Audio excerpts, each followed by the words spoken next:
This story is brought to you by tapeatale.com. Bombay को बम्बई बनाने वाली कुछ खास चीज़ों में से एक है लोकल।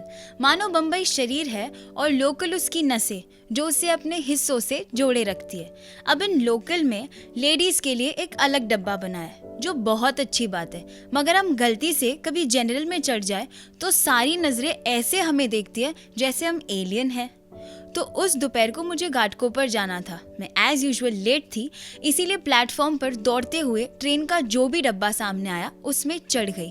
फर्स्ट क्लास ही था मगर जनरल था। मैं चढ़ी तब तक तो कोई नहीं था डब्बे में, लेकिन नाहुर पर एक आदमी चढ़ा। वो जब से डब्बे में चढ़ा था तब से वो मुझे ही घूर रहा था।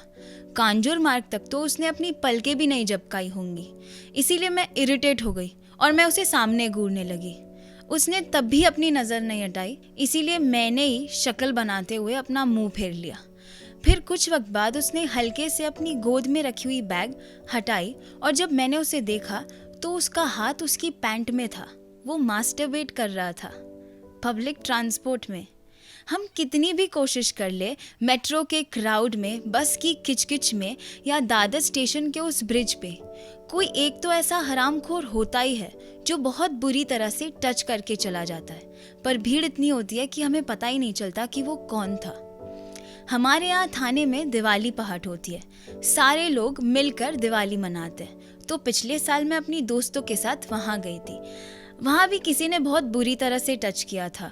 कुछ वक्त बाद तो मुझे वहाँ दुखने भी लगा, इसीलिए मेरा मूड ऑफ हो गया और मैं घर जल्दी चली आई। बरामदे में मम्मी और पड़ोस वाली आंटी बैठकर कुछ बातें कर रहे थे। मैंने जूते उतारते ही रैंट करना शुरू कर दिया। मेरी कहानी खत्म हुई उसके बाद वो आंटी ने तुरंत कहा, हाँ मतलब आप कपड़े ऐसे पहनो तो होता ही है ना। उन्हें बीच में ही टोका और मैंने कहा, नजरें ऊपर उठाकर देखिए ना, साड़ी पहनी है। वो चुप हो गई लेकिन वापस बोली, हाँ वो शरीर ऐसा हो ना तो हो। मैंने उन्हें और उनकी बातों को इग्नोर करना ही बेहतर समझा। मैं गुस्से से अपने कमरे में चली गई। कुछ वक्त बाद मम्मी रूम में आई और मम्मी ने सिर्फ इतना ही कहा, बेटा अत्याचार और अन्याय अंबिका, अंबालिका और गांधारी पर भी हुए थे, पर उन्होंने चुप रहना बेहतर समझा।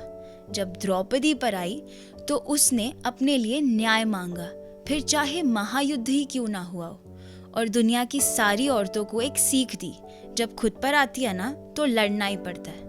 अब तुम्हारा डिसीजन है। मम्मी की वो बात मेरे दिमाग में एक तरफ चल रही थी और दूसरी तरफ मैंने सोच लिया था कि अब मैं विक्रोली उतरकर लेडीज कंपार्टमेंट में चली जाऊंगी। मैं दरवाजे पर पहुंच भी गई थी। वो भी मेरे पीछे पीछे आ गया और जैसे अनइंटेंशनली लोकल की चलने की वजह से उसका हाथ मेरे बॉडी पर टच हो रहा है ऐसा प्रिटेंड करने लगा। अब तो पानी सर के ऊपर से जा चुका था, इसीलिए मैंने अपनी बैग से पेन निकाली और उसके हाथ पर खुचा दी। उसे 2 थप्पड़ मारे और कॉलर से घसीटते हुए स्टेशन मास्टर की ऑफिस में ले गई। स्टेशन मास्टर को मैंने पूरी कहानी सुनाई। वहाँ एक लेडी टीसी भी बैठी थी। उन्होंने सुनते तुरंत ही ये कहा, आप लोगों के लिए लेडीज डब्बा बनाया है ना, तो आप लोग जेंट्स में क्यों जाते हो। उनकी बात ना मुझे तीर की तरह चुभी, इसीलिए मैंने एक सरकास्टिक स्माइल के साथ कह दिया, वो जनरल कंपार्टमेंट है।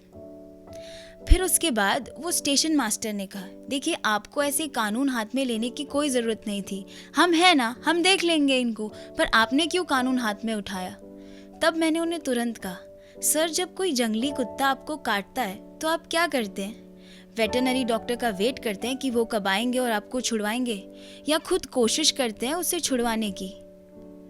फिर उन्होंने ये कहा, देखिए मैडम भूल जाइए, ऐसे लोग आगे बढ़कर और परेशान करते हैं। अब तो ना मुझे उसे सज़ा दिलानी थी, ठान लिया था मैंने। इसीलिए मैंने कहा, सर जब अगर आज आप इसे छोड़ देंगे ना तो ये कल बढ़कर कुछ और ज़रूर करेगा, लेकिन अगर सज़ा देंगे ना तो ऐसी हरकत करने के लिए भी 100 बार सोचेगा। उनके कुछ और पास जाकर सिर्फ इतना कहा, कल जब अखबार में ऐसे किस्से छपेंगे ना तब कैंडल मार्च करते वक्त बहुत पछतावा होगा। उन्होंने अच्छे से मुझे कहा, आप टेंशन मत लीजिए, दोबारा आपको ऐसी कोई प्रॉब्लम नहीं होगी। मैंने उन्हें बड़ी सी स्माइल के साथ थैंक यू कहा। जब ऑफिस से निकली ना तो कंधे और गर्दन 1 इंच ऊंचे हो गए थे। पहली बार खुद के लिए स्टैंड लेने पर बहुत अच्छा लग रहा था। Thank you.